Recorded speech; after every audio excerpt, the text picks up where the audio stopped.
สวัสดีค่ะสัปดาห์นี้เราก็มีเมนูอาหารเด็ดๆที่ทำง่ายและอร่อยมาแนะนำเพื่อนๆเช่นเคยกันนะคะแล้วก็วันนี้ที่จะแนะนำเพื่อนๆทำวันนี้ก็คือปีกไก่ทอดเกลือค่ะแต่วันนี้เรา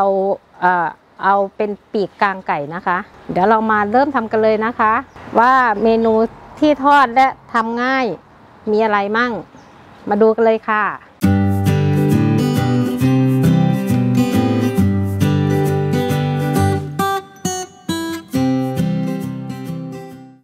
เรามาดูส่วนผสมกันทั้งหมดเลยนะคะก็จะมีปีกกลางไก่นะคะอันนี้ปีกกลางไก่เราหั่นปีกกลางไก่ก็คือปีกหนึ่งเราก็จะมาหั่นครึ่งนะคะหั่นครึ่งตรงกลางอะค่ะแล้วก็แป้งทอดกรอบเกลือค่ะเดี๋ยวเรามาเริ่มขั้นตอนแรกกันเลยนะคะขั้นตอนแรกนะคะเราก็นำปีกไก่ที่เราหั่นไว้นะคะใส่ในโลงชามผสมแล้วก็ใส่เกลือประมาณ1 ช้อนชาก่อนนะคะแล้วก็คลุกเคล้าเกลือให้เข้ากับปีกไก่นะคะหลังจากนั้นเราก็ใส่แป้งทอดกรอบลงไปในปีกไก่เลยประมาณสักช้อนครึ่งนะคะก็ขยำอันนี้เราก็หมักไก่กับเกลือแล้วก็แป้งทอดกรอบไว้ประมาณสัก15-30 นาทีนะคะก็จะได้ประมาณนี้ค่ะ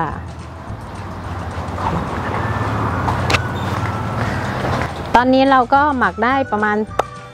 เกือบ30 นาทีเดี๋ยวเรามาเริ่มการทอดกันเลยนะคะเปิดแก๊สแล้วก็ใส่น้ำมันที่กระทะตั้งให้ร้อนก่อนนะคะแล้วค่อยใส่ปีกไก่ลงไปทอดตอนนี้น้ำมันก็เริ่มร้อนกันแล้วนะคะเดี๋ยวเรามาเริ่มเอาปีกไก่ใส่เลยค่ะ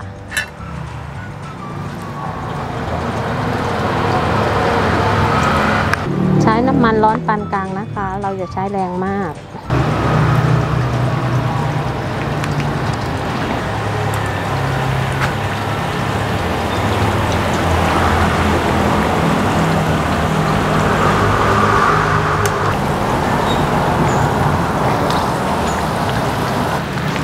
เริ่มเหลืองแล้วนะคะ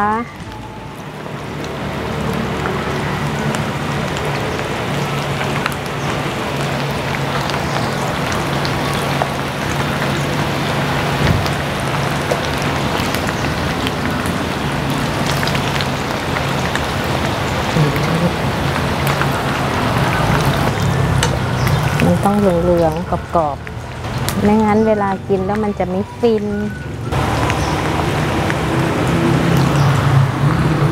ตอนนี้ต้องเหลืองแล้วนะคะจะสุกแล้ว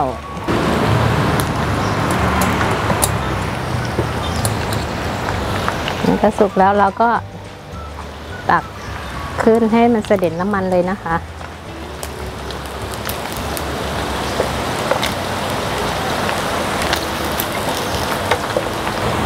เสร็จเรียบร้อยค่ะพอมันเสด็จน้ำมันเดี๋ยวเราก็จัดใส่จานพร้อมเสิร์ฟเลยนะคะ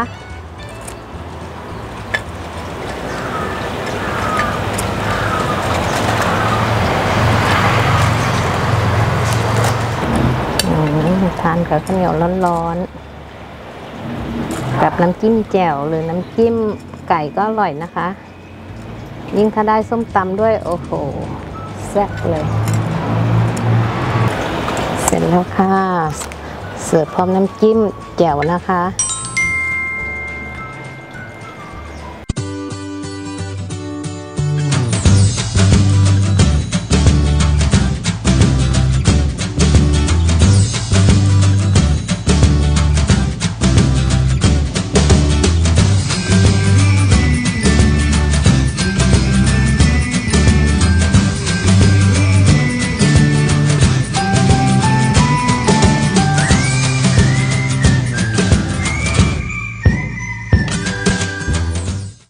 เดี๋ยวเรามาลองชิมกันเลยนะคะว่าจะกรอบนอกนุ่มในไหม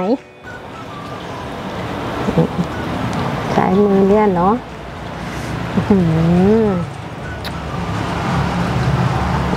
น้ำจิ้มไก่แซ่บ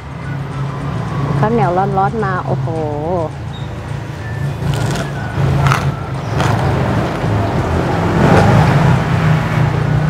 อ